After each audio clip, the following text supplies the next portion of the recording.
ಬೆಳ್ಳಿ ದರ ಒಂದು ಕೆಜಿಗೆ 3.5 ಲಕ್ಷ ದಾಟಿದೆ. ಅದು ಎಲ್ಲಿಗೆ ಹೋಗಿ ನಿಲ್ಲಲಿದೆ ಅನ್ನೋದು ಊಹೆಗೆ ನಿಲುಕದ ಹಾಗಾಗಿದೆ. ಜಾಗತಿಕವಾಗಿ ಬೆಳ್ಳಿಗೆ ಎಷ್ಟು ಡಿಮ್ಯಾಂಡ್ ಬಂದಿದೆ ಅಂತ ಅಂದ್ರೆ ಜನರು ತಮ್ಮ ಮನೆಗಳಿಂದ ಹಳೆಯ ಬೆಳ್ಳಿಯನ್ನ ಮಾರಾಟ ಮಾಡಿ ಲಾಭ ಗಳಿಸ್ತಾ ಇದ್ದಾರೆ.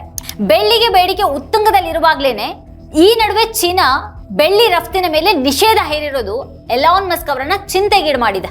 ಚಿನ್ನಕ್ಕಿಂತ ಭಿನ್ನವಾಗಿ ಬೆಳ್ಳಿಯನ್ನ ವಿವಿಧ ಕೈಗಾರಿಕೆಗಳಲ್ಲಿ, ಅದರಲ್ಲೂ ಎಲೆಕ್ಟ್ರಾನಿಕ್ಸ್ ಮತ್ತೆ ತಂತ್ರಜ್ಞಾನ ಕ್ಷೇತ್ರಗಳಲ್ಲಿ ಬಳಸಲಾಗುತ್ತೆ. ಆದ್ರೆ ಬೆಳ್ಳಿ ಬೆಲೆ ಏರಿಕೆ ಆಗ್ತಾನೆ ಇರುತ್ತಾ ಅಥವಾ ಅದು ಇಳಿಯುತ್ತಾ?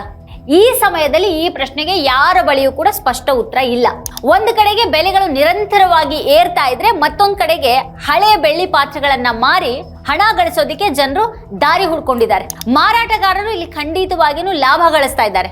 ಆದ್ರೆ ಕಳೆದ 1 ವರ್ಷದಲ್ಲಿ ಬೆಳ್ಳಿಯಲ್ಲಿ ಹೂಡಿಕೆ ಮಾಡಿ ಹೊಸದನ್ನ ಖರೀದಿ ಮಾಡಿದವರಿಗೆ ಅಂದಾಜು ಮಾಡಲಾಗದಂತ ಲಾಭ ಇದೆ.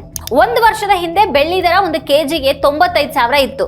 ಜನವರಿ 2026ರಲ್ಲಿ ಅದು 3.5 ಲಕ್ಷ ದಾಟಿದೆ. 1 ವರ್ಷದಲ್ಲಿ ಬೆಳ್ಳಿಯ ಬೆಲೆ 250% ಹೆಚ್ಚಾಗಿದೆ. ಭಾರತ ಬೆಳ್ಳಿಯ ಅತಿ ದೊಡ್ಡ ಗ್ರಾಹಕ.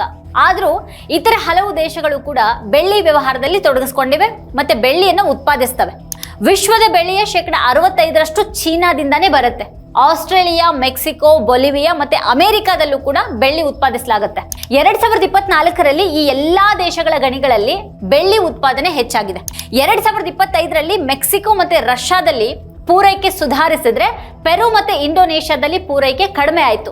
ಈ ಹಲವು ದೇಶಗಳ ಒಟ್ಟು ಉತ್ಪಾದನೆ ಚೀನಾದ ಉತ್ಪಾದನೆಯನ್ನ ಸರಿದೂಗಿಸೋದಿಕ್ಕೆ ಸಾಧ್ಯ ಆಗ್ತಾ ಇಲ್ಲ.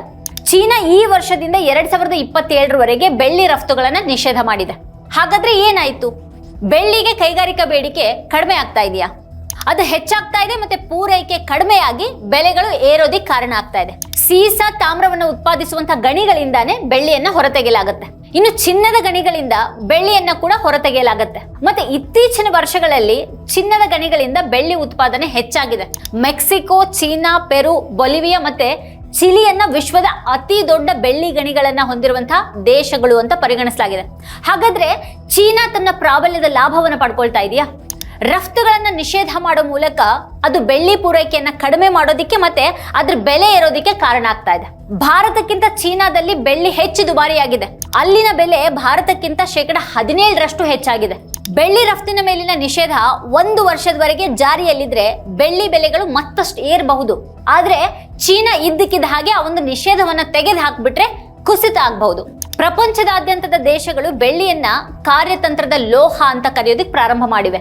ಚೀನಾ ಬೆಳ್ಳಿ ರಫ್ತುಗಳನ್ನ ನಿಷೇಧ ಮಾಡಿದಾಗ ಮಸ್ಕ್ನಂತ ಕೈಗಾರಿಕೋದ್ಯಮಗಳು ಯಾಕೆ ಅಸಮಾಧಾನಗೊಂಡ್ರು ಅನ್ನೋದನ್ನ ಇಲ್ಲಿ ಅರ್ಥ ಮಾಡ್ಕೊಳ್ಬಹುದು ನಾವು.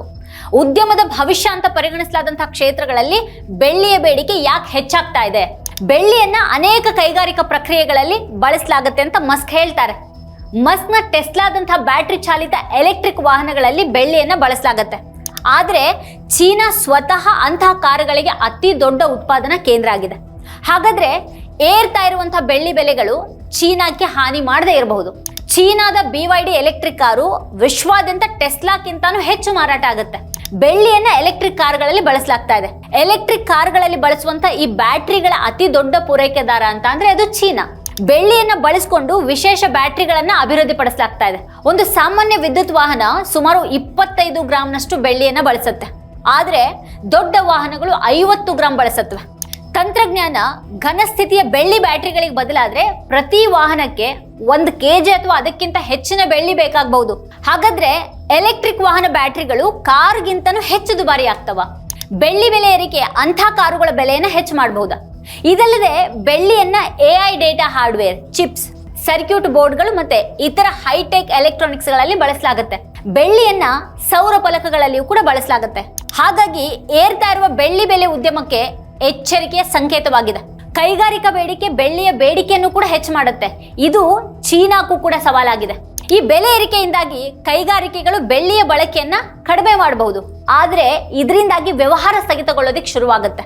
ಇತರ ಲೋಹಗಳಿಗಿಂತ ಹೆಚ್ಚು ವೇಗದ ವಿದ್ಯುತ್ ಮತ್ತೆ ಶಾಖವಾಹಕ ಆಗಿರೋದ್ರಿಂದ ಬೆಳ್ಳಿಯ ಮೇಲಿನ ಅವಲಂಬನೆ ಹೆಚ್ಚಾಗಿದೆ. ವಿದ್ಯುದೀಕರಣ ಮತ್ತೆ AI ಬೇಡಿಕೆ ಹೆಚ್ಚಾದ ಹಾಗೆ ಬೆಳ್ಳಿಯ ಬೇಡಿಕೆ ತಡೆಯೋದು ಕಷ್ಟಕರ ಆಗುತ್ತೆ.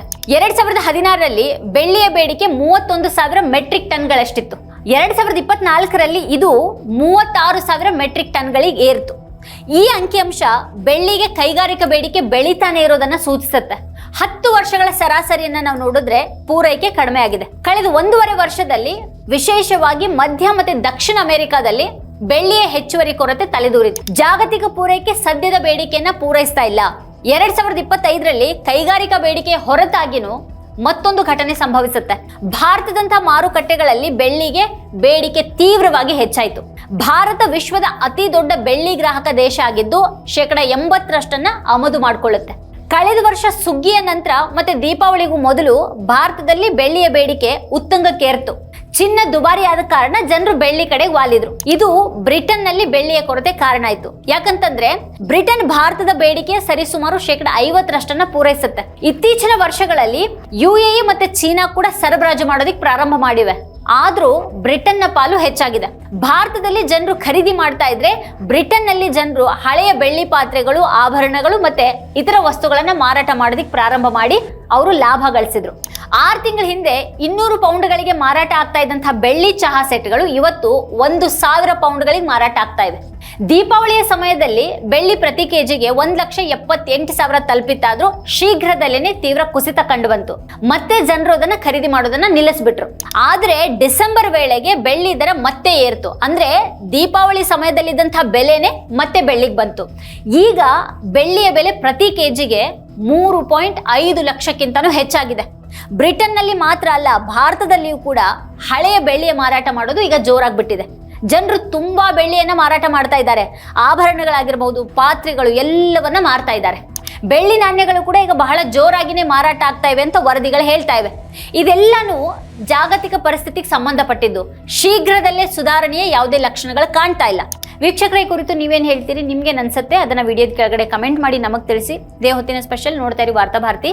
ನೀವಿನ್ನು ವಾರ್ತಾಭಾರತಿ ಯೂಟ್ಯೂಬ್ ಚಾನೆಲ್ನ ಸಬ್ಸ್ಕ್ರೈಬ್ ಮಾಡಿಲ್ಲ ಅನ್ನೋದಾದ್ರೆ ಈ ಕೂಡಲೇ ಸಬ್ಸ್ಕ್ರೈಬ್ ಮಾಡಿ. ಹಾಗೆ ಪಕ್ಕದಲ್ಲೇ ಇರುವಂತಹ ಬೆಲ್ ಐಕಾನ್ ಪ್ರೆಸ್ ಮಾಡಿ ನಮ್ಮನ್ನ ಪ್ರೋತ್ಸಾಹಿಸಿ.